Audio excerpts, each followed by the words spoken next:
Здравейте и добре дошли в Създатели на промяна. Аз мога училищно предизвикателство.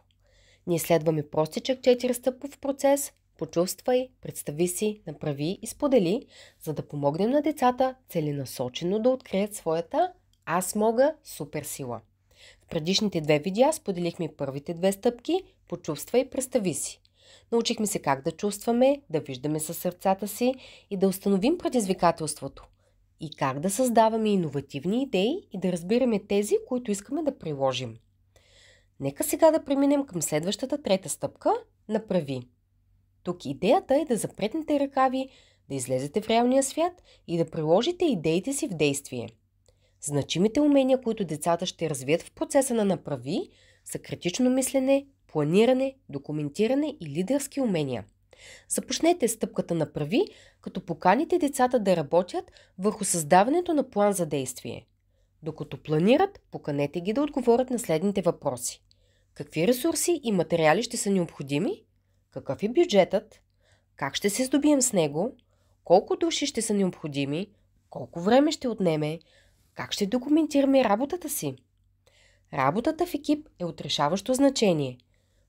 Поканете децата да разпределят отговорностите си въз основа на техните силни страни. Също така е добра идея да се свържат с организации или професионалисти, работещи в съответната област на избраната идея. Това помага на децата да развият по-добро разбиране на предизвикателствата, които се опитват да решат. Друг инструмент, който може да бъде полезен на този етап, се нарича инструмента как. Докато създават плана за действие, насърчавайте децата да задават въпроса «как?» след всеки етап. Например, ако техният план включва това, че ще говорят с родителите, попитайте «как?» Ще организираме родителски срещи в училището.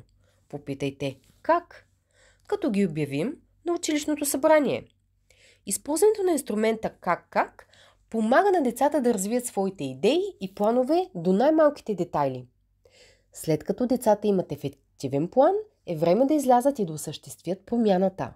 Да, те могат. Продължете да документирате и снимате невероятната работа на вашите супергерои.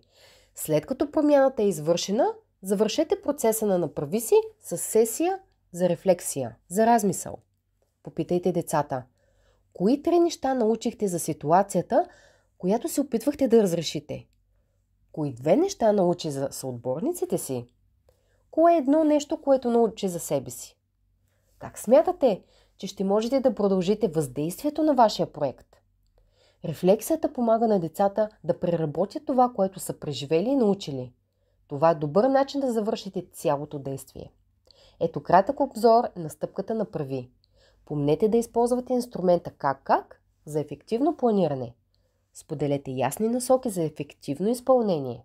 Документирайте процеса на работа. Проведете сесия за размисъл и рефлексия, за да завършите процеса. Всичко добро, продължавайте да бъдете смели и бъдете създатели на промяната.